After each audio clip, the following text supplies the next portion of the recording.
নমস্কার, শ্রী মিলন অধিকারী। দেখতে থাকুন শ্রী মিলন অধিকারী চমৎকার টোটকা। চ্যানেলটিকে সাবস্ক্রাইব, লাইক এবং শেয়ার, কমেন্ট বক্সে অবশ্যই কমেন্ট করবেন। আপনার জন্মকুণ্ডলিতে শনি খুব ডিস্টার্ব।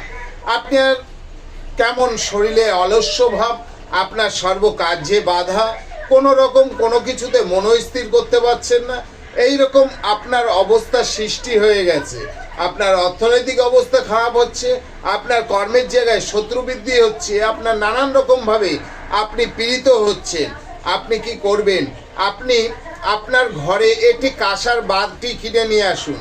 সেই বাটিতে আপনি কি করবেন, মাসকালাই পুরো ভরে দিন। ভরে দিয়ে একটি সর্ষের তেলের শিশি, কাচের শিশি, আপনি কি করবেন, পুরো তেল ভরে আপনার মাথা থেকে পা অবধি বুলিয়ে ওই মাসকালাইয়ের মধ্যে দাঁড় করিয়ে আপনার ঘরের পশ্চিম কোণে রেখে দিন। দেখুন আপনার শরীরে যত নেগেটিভ এনার্জি